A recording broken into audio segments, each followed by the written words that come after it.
Some people say true love is about the happy moments. I learned it's about staying when every fiber of your being tells you to run. My name is Margaret Wilson. I'm 78 years old now, living in this little house in Burlington, Vermont. The same house where I discovered the truth about my marriage 53 years ago. The same house where I made the hardest decision of my life. You see this ring? It's worn thin now, just like my hands. But I never took it off. Not even on that terrible winter day in 1972 when my world shattered into a million pieces. I still remember that day like it was yesterday. The air had that bone-deep chill that Vermont winters are famous for. Snow had been falling steadily since dawn, covering everything in a pristine white blanket. The children, I had 3 back then, Jimmy was 10, Rosie was 8, and little Thomas was just 5. They were over at my sister-in-law Martha's house building snowmen and drinking hot cocoa. I'd spent the morning at the winter farmers market in town where I sold my knitted scarves and mittens. Back then, every penny counted. Robert, my husband, worked at the lumber mill, but with 3 growing children and the mortgage on our little 2-bedroom house, we needed every bit of extra income we could scrape together. I'd love to know where you're watching this from. The world has gotten so much smaller since I was young. Please leave a comment telling me where you're from. It warms this old heart to know my story is reaching folks far beyond my little corner of Vermont. That day, I remember feeling so proud walking home from the market. I'd sold every last pair of mittens and had a nice wad of cash tucked into my coat pocket. I was thinking about how I could surprise Robert with a new thermos for his lunch pail. His old one had started leaking, and the poor man was having cold coffee with his lunch. Our house wasn't anything special by today's standards. A small white clapboard with blue shutters, set back from the road with 2 big maple trees in the front yard. But it was ours, and we'd worked hard for it. As I trudged through the snow up our walkway, I noticed Robert's truck in the driveway. That was odd. He wasn't supposed to be home from the mill until evening. I thought maybe he wasn't feeling well. There was a nasty bout of flu going around that winter, and I worried he might have caught it. So I hurried inside, stomping the snow off my boots on the porch. The house was quiet when I entered. Too quiet. Usually, if Robert was home, the radio would be playing. He loved his baseball games and news programs. "Robert?" I called out, unwinding my scarf from around my neck. "Are you home, dear?" No answer came, but I heard a creak from upstairs, our bedroom. Even now, after all these decades, this part is difficult to talk about. Your heart knows things before your mind can accept them.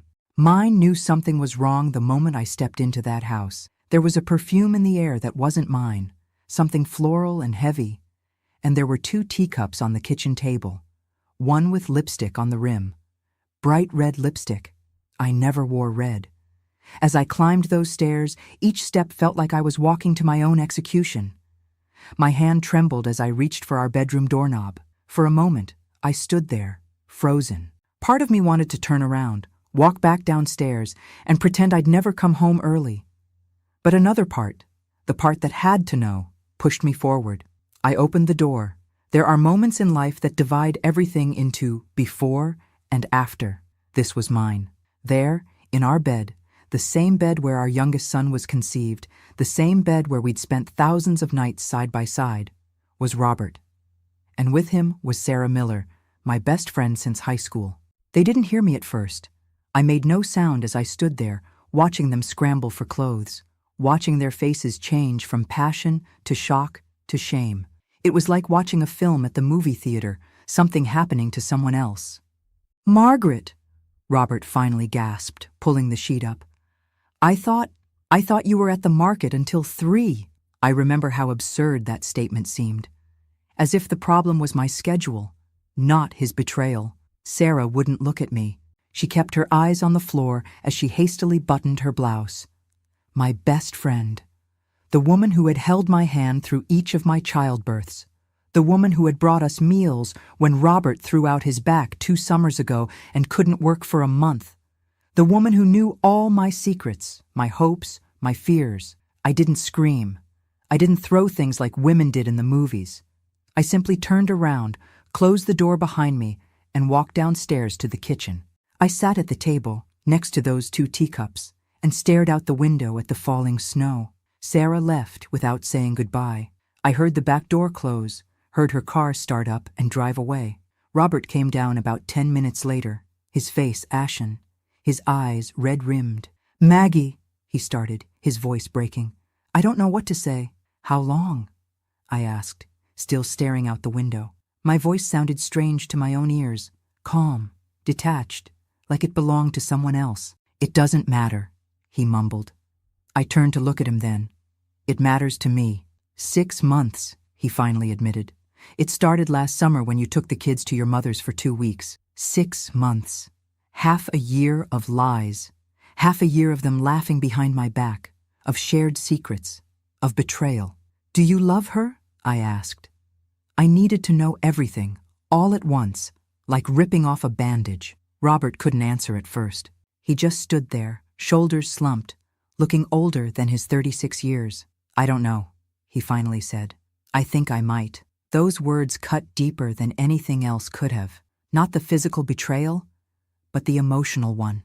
The thought that he had given his heart, the heart I thought belonged to me, to our family, to someone else. I twisted my wedding ring around my finger, a nervous habit I'd developed over the years. I had every right to take it off, to throw it at him, to walk out that door and never look back. That's what my mother would have done. That's what any self-respecting woman in 1972 should have done. But I didn't. You might be wondering why. Why I didn't kick him out right then and there. Why I didn't make a scene. The truth is complicated.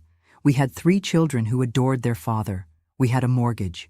In 1972, a divorced woman with 3 kids had few prospects, but it was more than practical concerns that kept that ring on my finger. As I sat there in our kitchen, with the evidence of their afternoon tea and infidelity before me, Robert looking like a whipped dog, I realized something. Despite everything, despite the pain that was only beginning to register, I still loved him. 12 years of marriage, of building a life together, of raising children and struggling to make ends meet. You don't just turn that off like a faucet. And there was something else, something I noticed as he stood there waiting for my verdict. Robert was coughing, not just clearing his throat from nervousness, but deep, rattling coughs that seemed to come from his very core. "How long have you had that cough?" I asked, momentarily distracted from our marital crisis. He waved it off. "A couple weeks. It's nothing, just the dust at the mill." But I knew my husband. I'd been watching him lose weight, coming home more tired than usual. I'd attributed it to working overtime, to the stress of providing for our family during the cold winter months when heating bills skyrocketed. "Have you seen Dr. Merrill about it?" I pressed. "I don't need a doctor for a cough, Margaret," he snapped, then immediately looked contrite. "I'm sorry. I have no right to be short with you. Not today of all days. If you're finding something valuable in my story, would you mind hitting that like button? And if you haven't subscribed yet, I'd be ever so grateful if you did. At my age, it's a blessing to be able to share these life lessons with all of you wonderful people." What happened next changed everything. As Robert stood there in our kitchen, waiting for me to tell him to leave, to scream, to fall apart, he started coughing again. This time, he couldn't stop. He doubled over, gripping the counter to steady himself, and when he pulled his handkerchief away from his mouth, I saw what he'd been hiding from me. Blood, bright red against the white cotton. That's when I knew. This wasn't just a cough from the mill.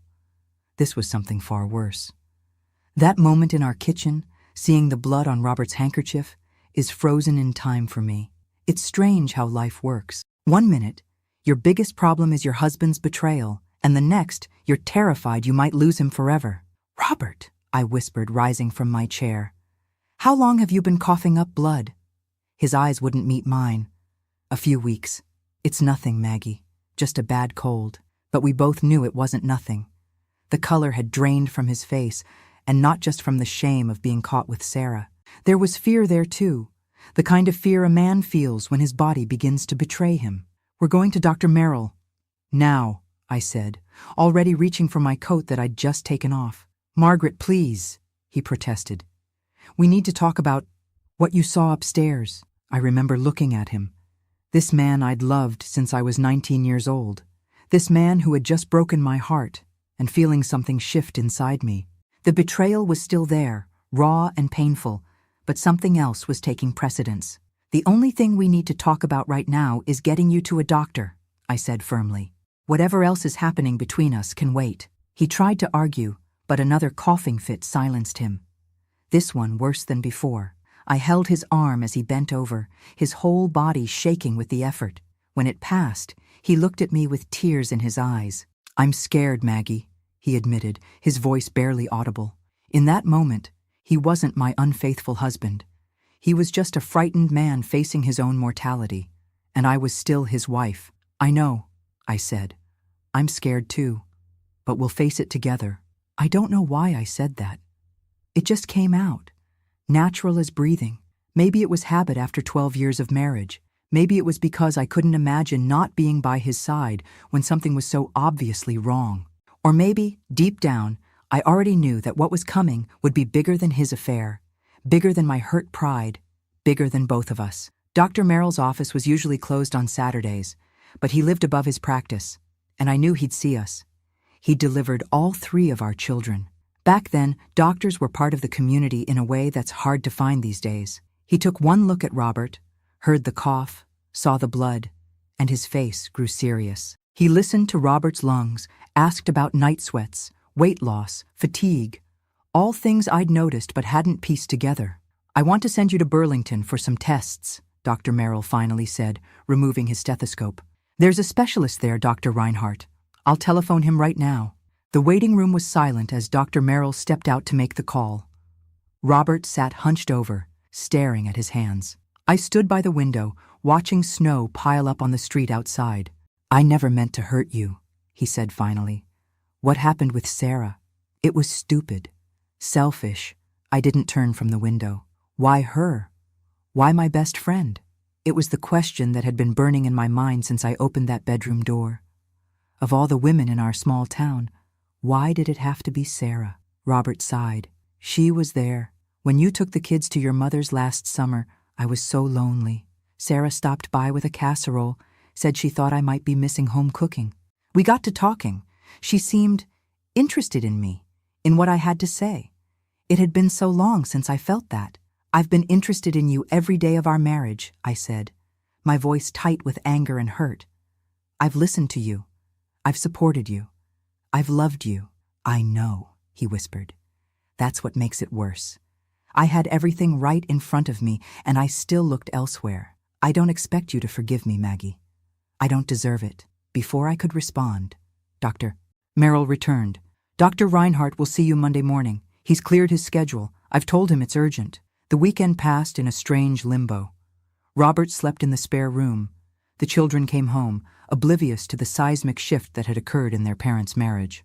I made dinner, helped with homework, tucked them into bed, all the normal routines of our life, while feeling like I was moving through a thick fog. Sunday night, after the children were asleep, Robert came to find me in the kitchen.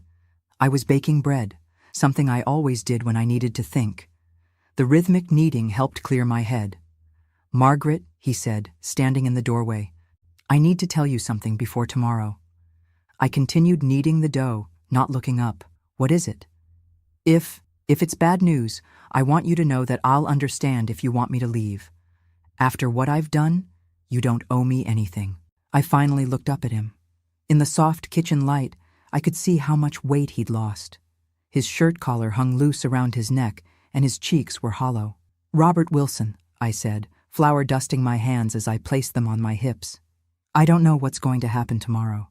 I don't know what the doctor will say, and I sure as hell don't know what's going to happen with our marriage. But I do know one thing.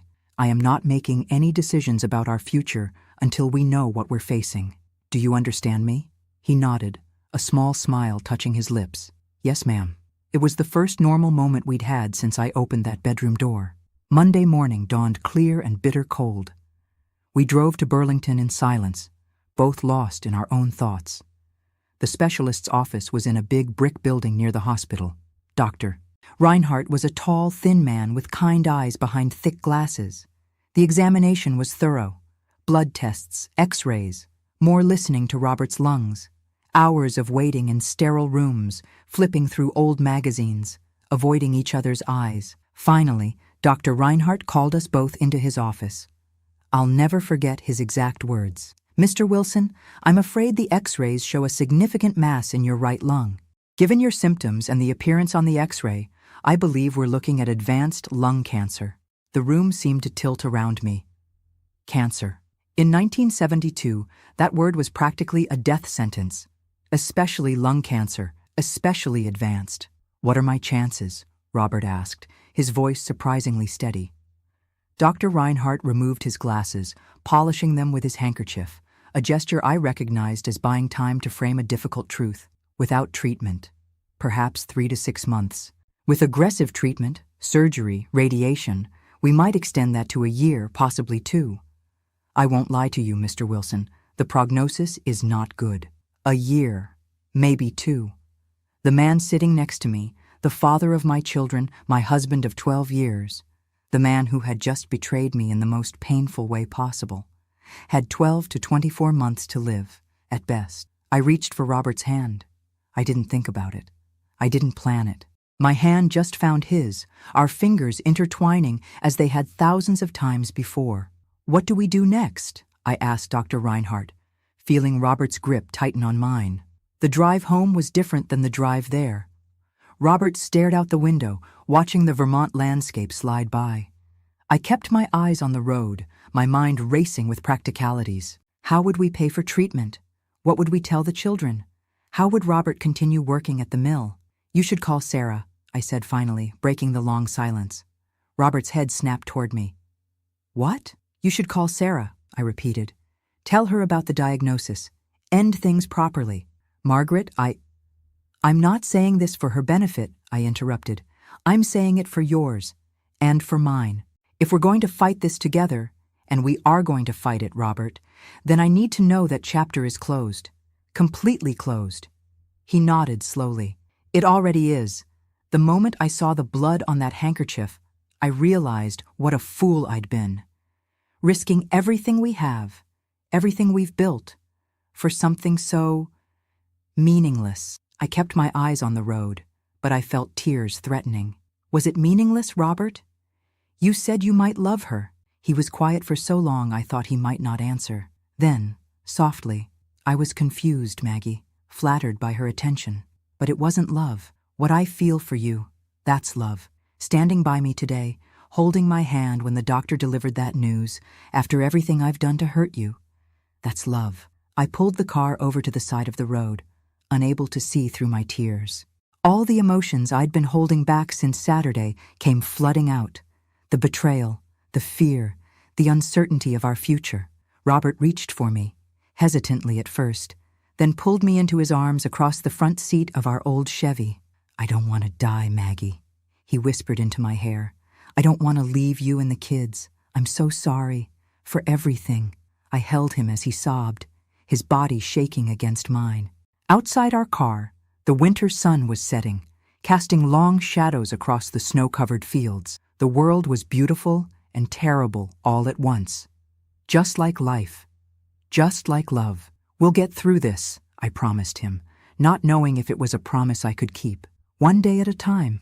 When we finally pulled back onto the road, I felt the weight of my wedding ring on my finger, the same ring I'd considered removing just 2 days before. Now, it seemed like an anchor in a storm-tossed sea, a reminder of the vows we'd made, in sickness and in health, for better or for worse. We had plenty of worse ahead of us, but as we drove home to tell our children about their father's illness, I knew with absolute certainty that I wouldn't be taking that ring off anytime soon. If you're still with me in this story, bless your heart. It means so much that you're listening.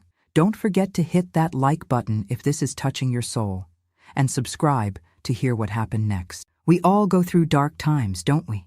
I'd love to know in the comments if you've ever had to make a hard choice about forgiveness in your own life. Telling the children about their father's illness was one of the hardest things I've ever done. We gathered them in the living room that evening, the 3 of them sensing something was wrong from the moment we walked through the door. Is Daddy in trouble? Little Thomas asked, his blue eyes wide with worry. I remember exchanging a glance with Robert, wondering how to explain cancer to a 5-year-old. How do you tell children their father might not see them graduate high school, or attend their weddings, or hold his grandchildren? I'm sick, buddy. Robert said finally, pulling Thomas onto his lap. "The kind of sick that doesn't get better quick like a cold. The doctors are going to help me, but I'll need to go to the hospital sometimes." "Are you going to die?" Rosie asked bluntly. At 8, she was already so perceptive. I watched Robert swallow hard before answering. "I'm going to fight very hard not to," he said. "But yes, this is the kind of sickness that can make people die if the medicine doesn't work." Jimmy, our eldest at 10, hadn't said a word. He just stared at his father, his face pale, his hands clenched into fists on his knees. "It's not fair," he finally whispered. "It's not fair." He bolted from the room, his footsteps pounding up the stairs, his bedroom door slamming shut behind him. Robert made to follow him, but I placed a hand on his arm. "Let me," I said. I found Jimmy face down on his bed, shoulders shaking with silent sobs. I sat beside him, placing my hand on his back, feeling his sharp shoulder blades through his flannel shirt. "You're right," I told him. "It's not fair. Not one bit." He rolled over, his face streaked with tears. "Why Dad? Why not somebody else's dad?" "I don't know, honey," I answered honestly. "Sometimes bad things happen to good people, and there's no reason for it that we can understand." "I hate it," Jimmy said fiercely. "I hate cancer." "Me too," I agreed. "But you know what? Your dad is strong, and he has something very important to fight for. You 3 kids, and me. That gives him a better chance than most." I didn't know if that was true, but I needed it to be.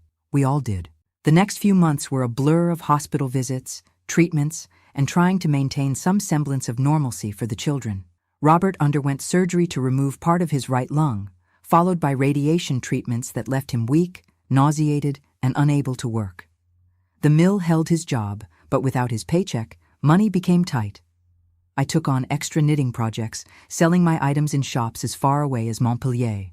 I also began working evenings at Hartley's Diner, waiting tables after the children were in bed. Robert's mother would come stay with them, sitting in our living room, knitting and listening to the radio while the children slept upstairs. One night in April, about 3 months after Robert's diagnosis, I came home from the diner to find my mother-in-law asleep in the armchair, the radio still playing softly. I gently woke her and sent her home, then went upstairs to check on Robert. He was awake, sitting up in bed with a notebook in his lap, the bedside lamp casting a soft glow around the room. We'd moved back into the same bedroom about a month after his diagnosis. Neither of us had mentioned Sarah again after his call to her the day of the diagnosis. Some wounds heal without being talked to death, I've found. "What are you doing up so late?" I asked, sitting on the edge of the bed. He showed me the notebook. It was filled with letters, one addressed to each of the children at different ages, 16, 18, 21, wedding day, and one addressed to me. "Just in case," he said simply. I felt my throat tighten. "You're not going anywhere, Robert Wilson." "Not if I can help it," he agreed. "But if the worst happens, I want them to know what I would have said if I'd been there." I looked at the pages, at his familiar handwriting covering the lined paper. My big, strong lumberjack of a husband, preparing for a future he might not see. "Read mine?" he asked, holding out a sealed envelope. I shook my head. "Not yet. Not until—" I couldn't finish the sentence. He nodded, understanding what I couldn't say. "Not until you're gone. How was work?" he asked, changing the subject. I kicked off my shoes with a groan. "Busy. Some convention in town has Hartley's packed to the rafters. Good for tips, though." I pulled a wad of bills from my uniform pocket and counted them. $37 tonight. "You shouldn't have to do this, Maggie," Robert said, his face drawn with guilt. "Working all day and half the night. You're exhausted." I leaned over and kissed his forehead. "So are you, and you're fighting cancer. I think I can handle slinging a few plates of meatloaf." But the truth was, I was exhausted. Bone-deep, soul-weary, exhausted. Between caring for Robert, working 2 jobs, and trying to be both mother and father to the children while their dad was sick, I was running on empty. The following Sunday after church, something unexpected happened. We'd started attending services again after Robert's diagnosis, finding comfort in the community and the rituals, if not always in the theology. Pastor Simmons had just finished his sermon when he asked the congregation to remain seated for a moment. "As many of you know, our brother Robert Wilson has been battling cancer these past few months," he said. The Wilson family has been an example to us all of grace under pressure, of faith in difficult times, but they need our help. I felt Robert stiffen beside me. He'd always been proud, never one to accept charity. We've organized a work rotation, Pastor Simmons continued. The men of the church will take turns helping with repairs around the Wilson home and yard. The women have arranged a meal schedule so that Margaret doesn't have to cook after her long hours of work. I felt tears spring to my eyes as he went on, describing how the Sunday school classes had collected money to help with medical bills, how the youth group had volunteered to babysit our children whenever needed. This is what community means, Pastor Simmons concluded. Bearing one another's burdens. The Wilsons have carried this burden alone for too long. It's time we carried it with them. After the service, people surrounded us, offering hugs, handshakes, words of encouragement. Mrs. Peterson pressed a casserole into my hands. Mr. Jackson told Robert he'd be by Tuesday to fix the leaky roof we hadn't had time or money to address. As we drove home, Robert was quiet, staring out the window. "Are you okay?" I asked, reaching for his hand across the seat. "I never thought," he began, his voice thick with emotion. "I never thought people would rally around us like this. After what I did." I squeezed his hand. "They don't know about Sarah, Robert." "But you do," he said, turning to look at me. "And you're still here, still fighting alongside me. I don't deserve you, Maggie." "Maybe not," I said with a small smile. "But you're stuck with me anyway." The community support made a world of difference in the months that followed. The practical help was invaluable, but even more precious was the knowledge that we weren't alone. The emotional burden lightened, shared among many shoulders, rather than just mine. By summer, Robert had finished his radiation treatments. The doctors were cautiously optimistic. The tumor had shrunk significantly. He was still weak, still too thin, but there was color in his cheeks again, and he could play with the children for short periods without becoming winded. July brought a heat wave that had everyone in Vermont seeking shade and cool water. We took the children to Lake Champlain one Sunday after church, spreading our picnic blanket under a huge maple tree near the shore. I watched as Robert waded into the shallow water with Thomas, holding our youngest son's hands as he jumped over small waves. Rosie was building an elaborate sandcastle nearby, her tongue caught between her teeth in concentration. Jimmy, always the adventurous one, was swimming further out, occasionally calling for his father to watch his dives. A year ago, this scene would have been ordinary, just another family outing on a hot summer day. Now, it felt like a miracle. Each moment precious, each laugh a gift. As I unpacked our picnic lunch, I noticed Sarah walking along the beach with her husband, Frank. They lived in the next town over, but I hadn't seen her since that winter day when she fled our house. She spotted us, froze for a moment, then changed direction, leading Frank away from our area of the beach. Robert, coming up from the water with Thomas, followed my gaze and saw her too. A shadow crossed his face. "She hasn't been back to town much," I said, as he sat beside me on the blanket. "Her mother says she's been staying with her sister in New Hampshire most weekends." Robert nodded, watching as Sarah disappeared around a bend in the shoreline. "Are you okay? Seeing her, I mean." I considered the question seriously. Was I okay? Did seeing her still feel like a knife twisting in my gut? "I'm getting there," I answered honestly. "Some days I'm angry, some days I'm sad, but most days I'm just grateful." "Grateful?" he asked, surprised. "Grateful that we're here, together, that you're feeling better, that the children are happy." I looked at him steadily. What happened with Sarah nearly broke us. But then cancer came along and gave us perspective, as awful as that sounds. He reached for my hand, his fingers intertwining with mine. "I promise you, Maggie, if I get through this, when I get through this, I'll spend every day making it up to you." "You already are," I told him, and I meant it. That night, after the children were asleep, Robert and I sat on the porch swing, watching fireflies blink in the gathering darkness. The air was still warm, heavy with the scent of summer flowers and freshly cut grass. "Do you remember that night at the harvest dance?" Robert asked suddenly. "When we were 17? I smiled at the memory. "When you finally worked up the courage to ask me to dance after staring at me all night?" He laughed. "I was terrified you'd say no." "I almost did," I admitted. Nancy Baker told me you'd kissed Mary Simmons behind the gym the week before." "I never," Robert protested. "Mary wished I had. But my heart was set on you from the first day of 10th grade. I rested my head on his shoulder, remembering how young we'd been, how full of dreams and plans. We've had a good life, haven't we? Despite everything? The best," he agreed softly. "And it's not over yet, Maggie. Not by a long shot." I wanted so badly to believe him. The doctors were cautiously optimistic, yes, but they'd also been clear that Robert's type of cancer had a high recurrence rate. Even if he was in remission now, the sword of Damocles still hung over our heads. But that night, swinging gently on our porch, fireflies dancing in the summer darkness, I chose hope. I chose to believe in more summers, more dances, more years together. I chose to believe that sometimes, just sometimes, love really could conquer all. Oh my, I've been talking for quite a while now, haven't I? If you're still with me, I appreciate your patience. Don't forget to hit that like button if my story has touched your heart, and subscribe to hear how everything turned out. I'd love to know in the comments if you've ever experienced the kindness of community during your darkest times.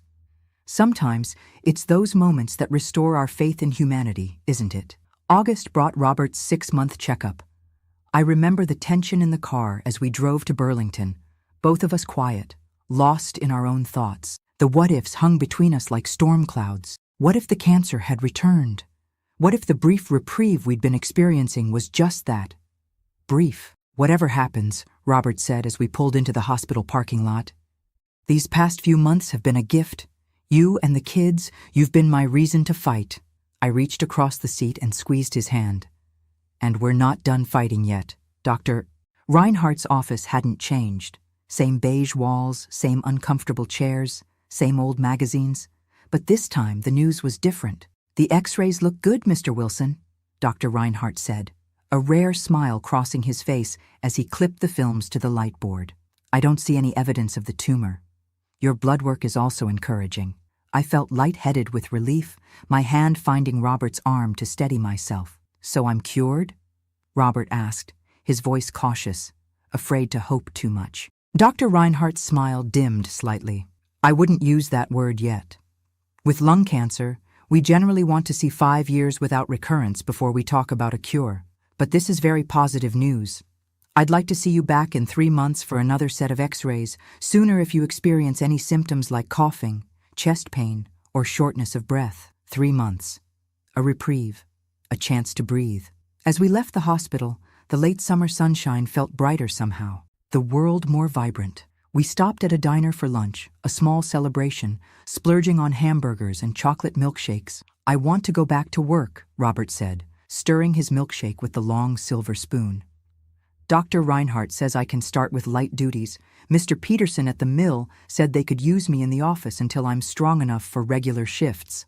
I studied his face, still thinner than before, but with healthy color in his cheeks, life in his eyes. "Are you sure you're ready?" He nodded firmly.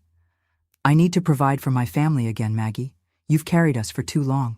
"We've carried each other," I corrected him. The look he gave me then was so full of love and gratitude, it nearly took my breath away. "Yes," he agreed softly. "We have." September found our lives settling into a new routine. Robert working part-time at the mill office, me continuing at the diner 3 nights a week, not because we needed the money as desperately now, but because I'd grown to enjoy the work and the independence it gave me.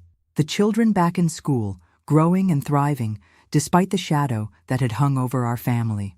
One evening in late September, I came home from the diner to find the house unusually quiet. No radio playing, no children's voices. Just silence. "Robert!" I called, a flicker of panic rising in my chest. "Kids? Out back, Maggie!" came Robert's voice from the backyard.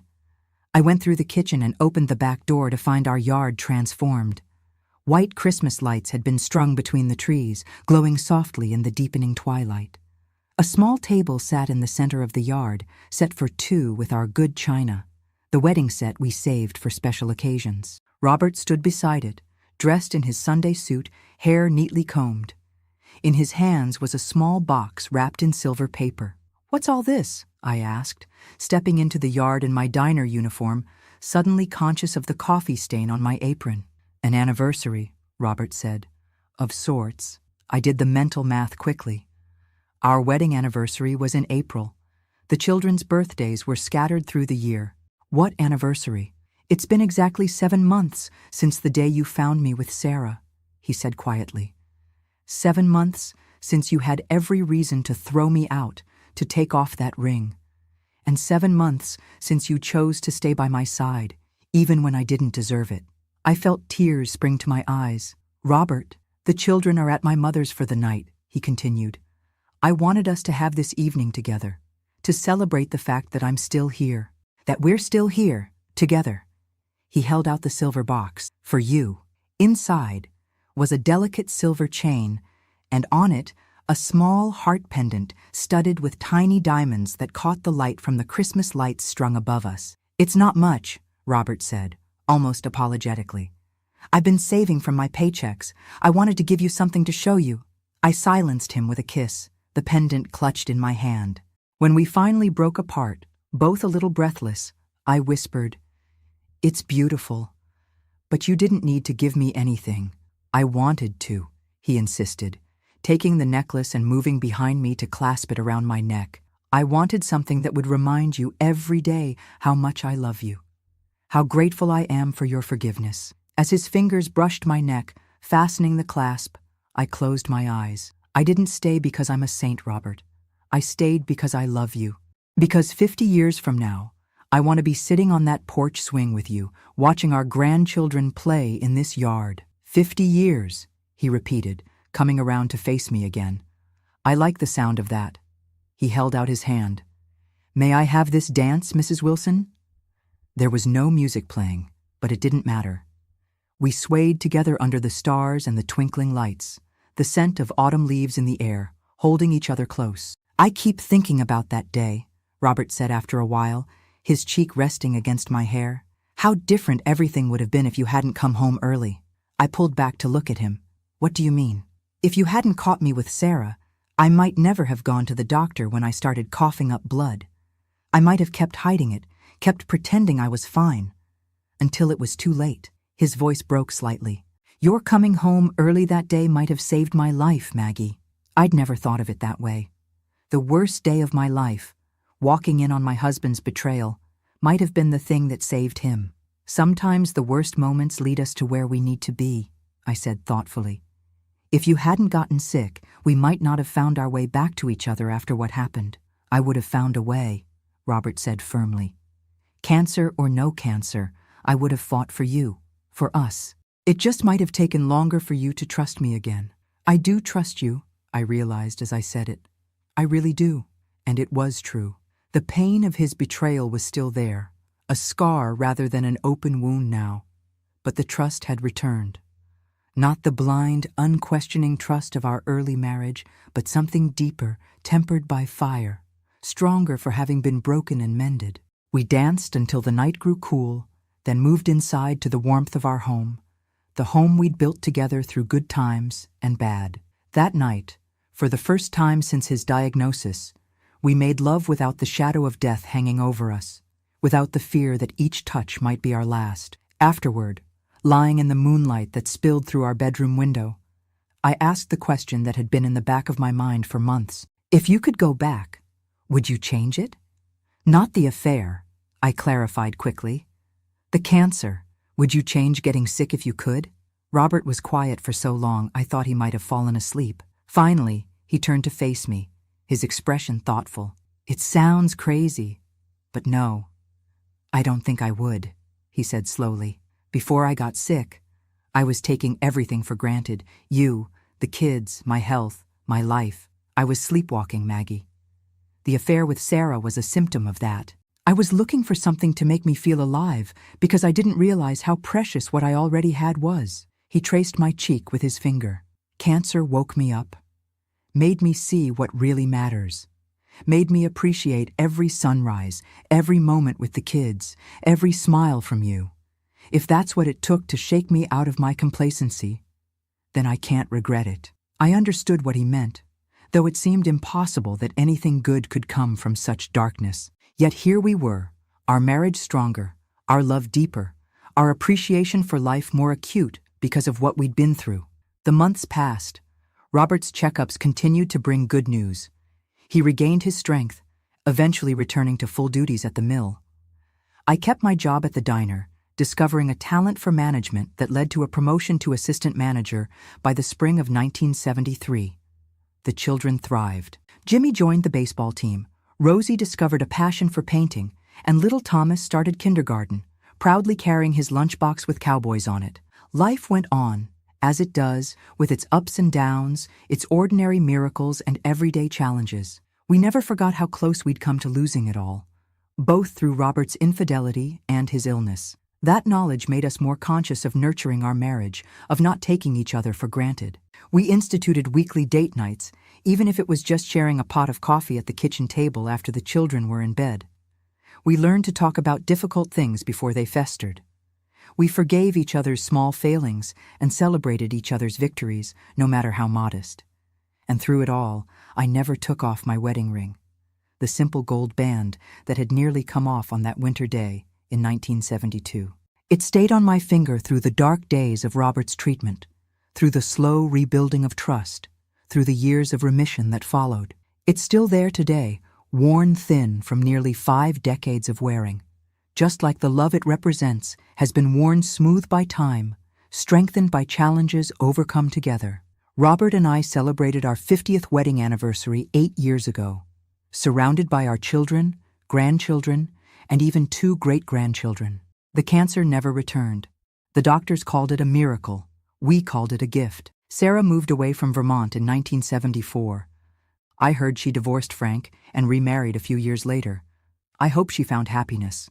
Over time, I came to forgive her completely, understanding that we all make mistakes, all seek connection and love, sometimes in the wrong places. Looking back now, at 78, I can see how that terrible winter day when I found my husband with another woman set in motion a series of events that ultimately saved not just his life, but our marriage. How the worst betrayal led to the deepest healing. How forgiveness became not just a gift I gave Robert, but a gift I gave myself. They say wedding rings are symbols of eternal love. Mine has been more than that. It's been a reminder of choice. The choice I made to stay when it would have been easier to leave. The choice to forgive when it would have been easier to hold on to anger. The choice to love, every day, through the best and worst of times. That's why I never took off this ring, and why, after all these years, I never will. Thank you so much for listening to my story. If it touched your heart in some way, please hit that like button and subscribe to hear more stories of life, love, and the lessons I've learned along this long journey of mine. I'd be so grateful if you could leave a comment sharing what resonated with you. After all, sharing our stories is how we connect with one another across time and distance. God bless you, and remember, sometimes what feels like your darkest day might just be the beginning of your greatest blessing.